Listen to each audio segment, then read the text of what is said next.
Assalamualaikum, saatnya kita mempelajari matematika untuk kelas 10 semester 1 Bab 1 ya, tentang bentuk pangkat, akar, dan logaritma. Kita pelajari sifat operasi aljabar pada bilangan berpangkat. Ada 8 sifat yang harus kalian ketahui. Yang pertama, A pangkat M dikali A pangkat N berubah menjadi A pangkat M plus N.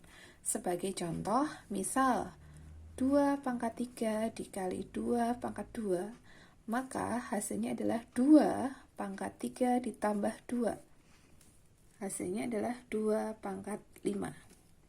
Untuk sifat yang kedua, sifat pembagian bilangan berpangkat, berubah menjadi pengurangan. Sebagai contoh, 2 pangkat 5 per 2 pangkat 2 sama dengan 2 pangkat 5 dikurangin 2. Hasilnya adalah 5 pangkat 3. Kemudian untuk sifat yang ketiga adalah bentuk pangkat yang dipangkatkan lagi. Nanti pangkatnya tinggal dikalikan. Sebagai contoh, 2 pangkat 3 dipangkatkan 4. Maka hasilnya adalah 2 pangkat 3 dikalikan pangkat 4 tadi. Ketemunya adalah 2 pangkat 12. Berikutnya, bilangan yang dikalikan kemudian dipangkatkan dengan N. Berubah menjadi pecahannya yang A pangkat N dikali B pangkat N. Sebagai contoh, misalkan punya 2 kali 3 dipangkatkan 4. Berarti dia nanti terpecah menjadi 2 pangkat 4 dikali 3 pangkat 4. Ya. Kemudian, jika ada bilangan pecahan yang dipangkatkan N, maka berubah menjadi pembilang dipangkatkan N, penyebut dipangkatkan N. Sebagai contoh, misalkan 2 per 3 dipangkatkan 5. Berarti 2 pangkat 5 per 3 pangkat 5. Next, untuk sifat yang keenam, ini adalah bentuk akar. Ketika ada akar pangkat N dari A, maka berubah menjadi pangkatnya pecahan. Sebagai contoh, misalkan kamu punya akar pangkat 3 dari 8.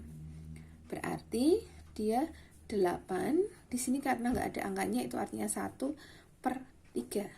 3-nya dari sini. Kemudian ketika ada akar pangkat N dari A pangkat M, maka yang di dalam akar itu sebagai pembilang, yang di luar itu sebagai penyebut. Sebagai contoh, misalkan saya punya akar pangkat 3 dari 5 pangkat 2. Nah, berarti berubah jadi 5, 2-nya di dalam taruh di atas, 3-nya di bawah. Kemudian yang terakhir, sifat untuk bilangan berpangkat yang pangkatnya negatif. Ketika ada pangkat negatif pecahan, berarti dia bisa berubah menjadi 1 per. Jadi positif pangkatnya, atau A pangkatnya dibalik. Jadi ketika tadi M per N dia negatif, dibalik menjadi N per M. Ya, dibalik. Sebagai contoh, misalkan saya punya 2 pangkat min 3 per 5. Berarti dia bisa berubah menjadi 1 per 2 dipangkatkan 3 per 5, atau bisa juga dengan 2 pangkat 5 per 3. Nah, itu tadi adalah sifat-sifat operasi aljabar pada bilangan berpangkat. Selanjutnya kita next ke contoh soal penerapannya.